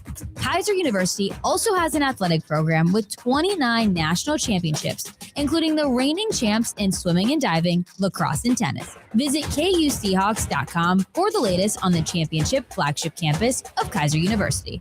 Time now for the Land Rover Palm Beach Player of the Week, supporting local student athletes as they grow on the field, in the classroom, and in the community. Every Player of the Week is eligible to win a scholarship at the end of the year. This year, a $20,000 scholarship will be awarded to an athlete, with $5,000 going to the winner's high school athletic department. Land Rover Palm Beach, above and beyond. Here's Cade Chumslin. Our Land Rover Palm Beach Player of the Week is Benjamin Boys lacrosse goalie Tatum Little. Tatum has stood in the net for both of the back-to-back state championship victories for the Buccaneers, and last Thursday night, he pushed them to a crucial win over the Jupiter Warriors with double-digit saves. His first thought after the victory, his teammates. First, I want to say how thankful I am to have my teammates. It was my last game against Jupiter as a senior, and first thought is the heart that the rest of my teammates put in. Congratulations, Tatum, on being selected this week's Land Rover Palm Beach Player of the Week. Running a business means wearing multiple hats. So if you're like me, you probably started out using your personal phone, taking client calls and texts nonstop. As my business grew, I needed something smarter. That's when I switched to Quo, the #1 business phone system. Quo works right on your phone or computer. No carrying 2 phones, no clunky landline, just one easy app you can try for free. Your team can share one number and handle calls and texts together like a shared inbox. Any teammate can jump into the conversation, so customers get faster responses. And Quo's AI assistant summarizes your calls and responds to customers 24/7, so you never miss a lead or opportunity. All this starts at just $15 a month. That's basically 2 coffees. You can even keep your current business phone number. Find out why 90,000 businesses trust Quo. No missed calls, no missed customers. Try Quo for free at quo.com/sports. That's quo.com/sports to try Quo free. QUO.com/SPORTS. The 2026 TGL season is in the books. Congratulations to the new champions, the Los Angeles Golf Club, for winning the SoFi Cup. The 2026 TGL season featured energy, innovation, and competition at an all-time high. We had shot clocks, hammer drops, timeouts, and overtime. We saw it all this season. The 2027 TGL season has even bigger things in store. Check out TGLGolf.com for the latest news, updates, and ticket information. TGL Golf, presented by SoFi. Keep up. It's golf. God knows. I am reincarnated. I was stargazing. Life goes on. I need her, my babies. Live from the Anajar and Levine Accident Attorney Studios, Theo Dorsey is theoretically speaking. Streaming live on YouTube, here's Theo Dorsey. I don't know what made me sweat more, hearing the tenacity and the endurance it takes to get through one of those High Rocks competitions, or hearing that you got to race to buy a ticket to work out. So I gotta wait in line in a queue, and I gotta beat people out for, and I still gotta pay the money. It's not like it's like a lottery where I get a free ticket into this thing. You have to pay. That is incredible. That's got me a little bit bothered, a little bit heated. But what I will tell you is, your boy Theo, I know where to go when things get a little too hot, and that is the cool breeze that is packed within my home. You know how it goes with EVS Air Conditioning and Plumbing. We were talking dynasties earlier. Sure, the Miami Heat don't have a dynasty, 06, 12, 13. But the Heat itself has a dynasty in South Florida, the way that it rains and is absolutely just treacherous summer after summer after summer. That heat is coming back soon, and you don't want your AC to be, letting you down in a big spot. EDSisyes.com. That's the website to go with. EDSisyes.com. When the heat turns up, avoid the upset and go with the experience of EDS. It is everyday savings, and it's the good kind of savings. It's not cut rate. It's not a cut rate team and a formula. They've been doing this for 20 years, and they're going to get you right like they got me right. EDSisyes.com for all of your AC and plumbing needs. You don't want an issue where your temperature is rising in your house, your thermostat is going through the roof, and there's nothing you can do because you're not locked in with a team. Get the gold plan like I have. That's preventative care and repair. They give you 2 check-ins every single year. You get a percentage off of repairs if you need it. And most importantly, you are locking yourself in with people who do quality work and have trusted service.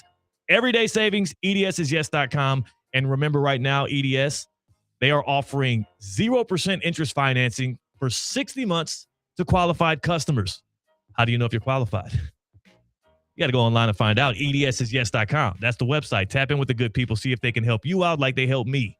All right, y'all. I've been anxious about this. I'm excited about this. Before we can get the Tina's Top 5, the second rendition of Tina's Top 5, I'd be remiss if I didn't get a sip of the cocktail of the day. I mean, it's Tuesday.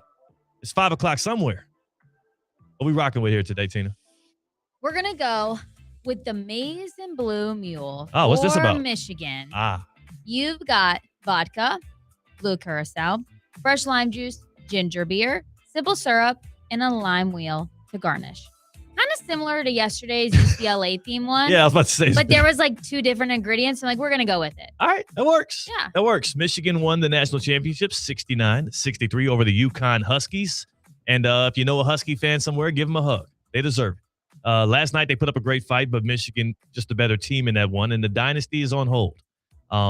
Tina, that cocktail of the day, presented by our good friends, where if you have an issue, like Michigan had an issue with their offense, but they prevailed. If you have an issue with your car, well, you can prevail if you go to St. Lucie Battery and Tire. Yes, and if I'm going to go to High Rocks Tampa, I'm going to be taking a road trip over there, and me and Sally Sonata have to be safe on the road to make it.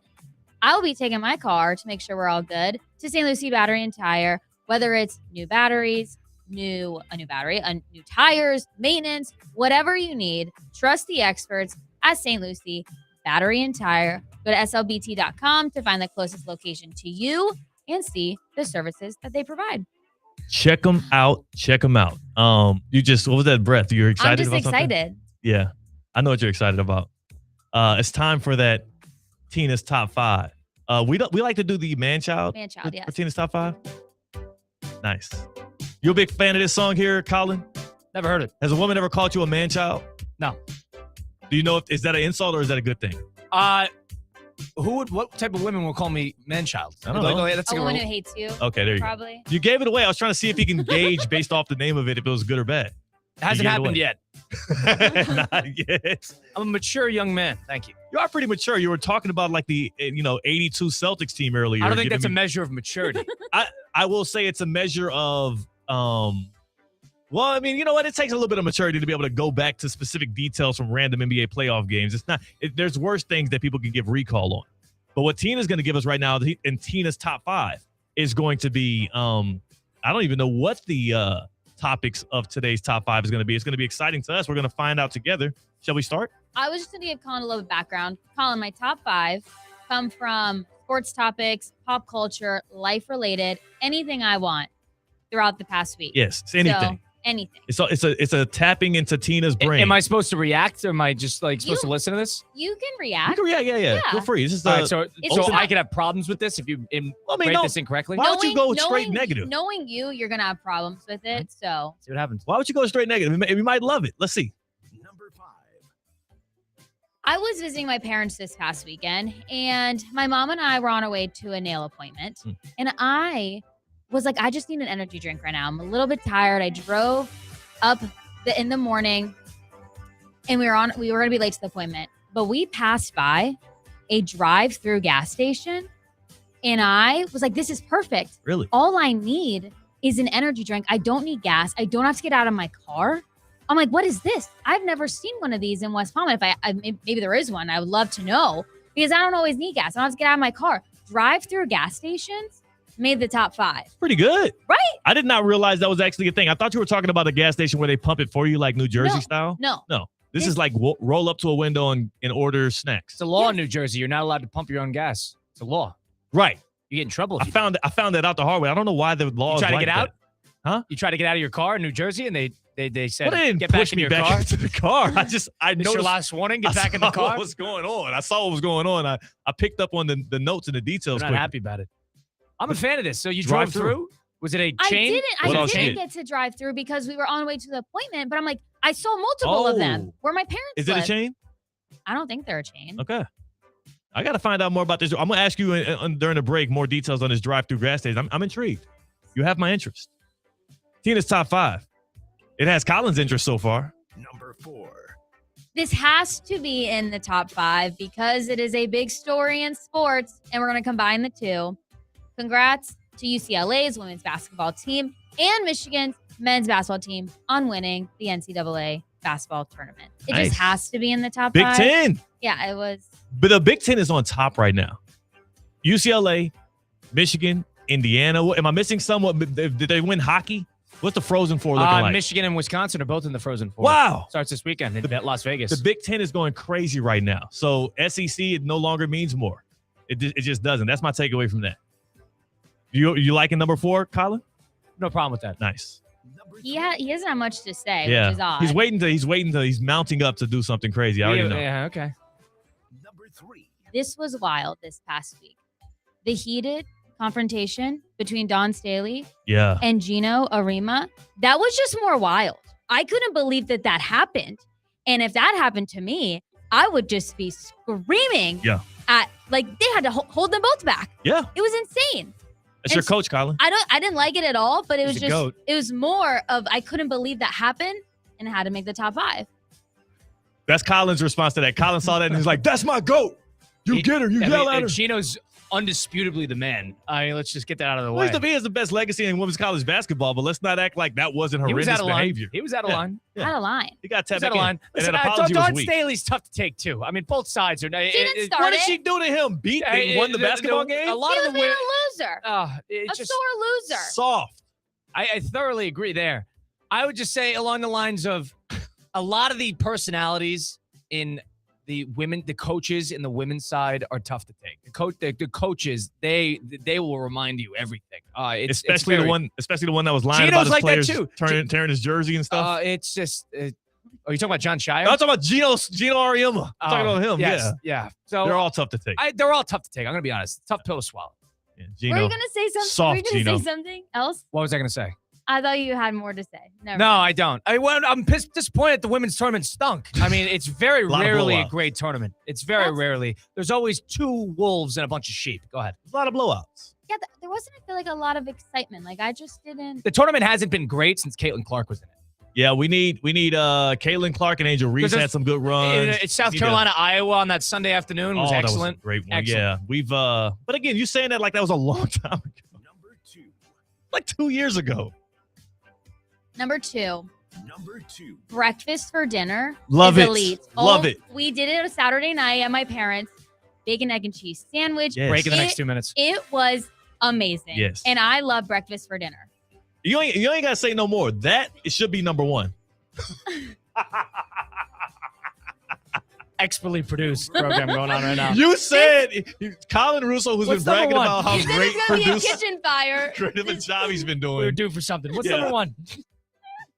Breaking the next 45 seconds. One of our teammates and one of my besties, Courtney Rugoff, in our office today. Oh, this is a waste of time. You're a waste of That's time. messed up. Shut up. That's Talking, messed up. Give her time. Talking live on air, not the talk back. Hold on. Let's take away man-child. The people need to hear what happened here. One of our teammates, one of my besties, Courtney Rugoff, her men's basketball bracket was ranked 177 out of Number 26 1. million. 77. 177. Yeah. Out of- Number 1. 77. Okay. Out of 26 million. That's crazy. And it's my number 1. 99.9 percentile bracket she had. Wow. And she had the Michigan Wolverines as the champion. And why are you hating on that, Colin? Right? Because it just goes to show that it's just a crapshoot. Oh, you're doubting her was- college You know basketball what? knowledge. But when this came out this morning, he's like, I helped you with your bracket. Did you help her? I think so. I don't remember how much I did. I told her to have Penn take Illinois. I think that's one of the few she got wrong. He got so many wrong on my bracket. But I He did got tell her me wrong. UConn. I did tell her UConn. To do what? To get far. I don't know. It's ridiculous. Okay, well, congratulations to Courtney Rugoff. Love the Tina's Top 5 again on a Top 5 Tuesday. And he actually had less problems with yours than he did mine. He didn't like that I had Duke over UConn. It's too bad. Theoretically speaking on ESPN 106.3. Live from the Anajar and Levine Accident Attorney Studios. Anajar and Levine Accident Attorneys. Call 1-800-747-FREE. This is ESPN 106.3. It's time to step into kindergarten with the school district of Palm Beach County. Parents, we're ready to educate, affirm, and inspire your child in a nurturing learning environment. Register now at palmbeachschools.org/kindergarten. Find out when to attend your school's kindergarten kickoff, or your family can meet teachers, tour the school, and receive a free kindergarten readiness kit. The school district of Palm Beach County is your best choice. Hi, I'm Michael Manzo, owner and founder of Manzo's Italian Deli. And Stop, Dad. After 20 years, people are tired of hearing your voice. Yeah, and your lame-ass commercials. Fresh prosciutto, mozzarella, outstanding. Oh, please. There's only one reason Manzo's is voted #1 deli in Palm Beach County for 20 years. Our mother. She makes sure you prepare everything from scratch using only the freshest ingredients. Manzo's Italian Deli is located on Palm Beach Lakes Boulevard, right next to Rain Dancers. Is that a strip club? No, it's a steakhouse. Manzo's is open weekdays from 8 to 5 and offers free delivery. So stop by or call 697-9411. That's 697-9411. we also specialize in hot and cold catering for corporate functions and special events. Just ask anyone who was at my last birthday party. Business owners, are your employees driving you nuts? Is money tight? Or have you just poured your heart and soul into your business and now it's time to retire and just relax? At Trans World Business Advisors, they have buyers from all over the world ready to buy your business now. Call for a confidential conversation about your business's current value. 561-203-5121. That's 561-203-5121 or visit tworld.com today. At Roger Dean Chevrolet Stadium this season, every Palm Beach Cardinals Saturday home game, they become the Palm Beach Frozen Iguanas. For 12 Saturday games, we're breaking the ice with the special Frozen Iguanas Ice Cold 12-pack ticket package for just $99, which includes a ticket to all Frozen Iguanas games, a guaranteed bobble tail giveaway, merchandise discount, commemorative green baseball, and more. RogerDeanChevroletStadium.com. Join the cold front today. Hey, it's Tina. Okay, let's be real. When you need tires or a battery, you want someone you can actually trust, right? That's why I go to St. Lucie Battery and Tire. They've been keeping South Florida moving for over 50 years, and they're still family owned. They've got all the big tire brands, plus batteries for pretty much everything. Their best price out the door guarantee means you know you're getting the best deal. So next time your car needs something, don't stress. Just go to St. Lucie Battery and Tire, slbt.com. Trust me, they've got you covered. Live from the Anajar and Levine Accident Attorney Studios, Theo Dorsey is theoretically speaking. Streaming live on YouTube, here's Theo Dorsey. Man, what a fun show today was. If you want to listen back to the segment with Cam Wolf talking a little High Rocks and Dolphins, Vladislav Golden joining us, talking Dusty Mays National Championship, as always, at ESPN South Florida on YouTube. And listen back anywhere you find your podcast at Theoretically Speaking. You can always join the show, 888-760-3776, via that Baptist Health hotline, and join the family and give a little insights into how you feel about the things like we did today. And, of course, you all already know with Baptist Health Orthopedic Care, they want to welcome you to being treated like a pro. I mean, last night's game felt like a pro basketball game. The size, the age of those guys, as well as the brute force in which they were playing with. But with Baptist Health, you don't got to be a pro. You just got to be someone who wants to take care of their body, somebody who has an injury that is keeping you from what you love. And our expert team with Baptist Health Orthopedic Care can be right there for you to get you back in the game. Welcome to Pro Level Orthopedic Care at Baptist Health. It's trusted by the pros, and it's ready for you because everyone deserves pro level care. Visit BaptistHealth.net/ortho to learn more. BaptistHealth.net/ortho to learn more. Baptist Health Orthopedic Care welcomes you to being treated like a pro. Tina, we got some training to do. You're going to be doing the High Rocks thing, and I'm going to just be training at home, imagining that one day I can build up the courage for it. But I'm excited that you've been convinced that the High Rocks Tampa's good. Like 93%. 93. Yeah. We're getting closer and closer. Colin, you've done an Ironman. Have you ever thought of High Rocks? No. Not a High Rocks guy. It's a little performative. Oh, So negative. Wow. Bunch of dudes shirtless, taking pictures. You don't have to be shirtless. You can be like him. Go to the beach and do that. Oh, my goodness. Russo and Rizzo is next. This was Theoretically Speaking. Thanks for joining us. Go in love, go in peace, go in joy. Want to accelerate your career as a manager or executive in the exciting industry of sports? Florida Atlantic University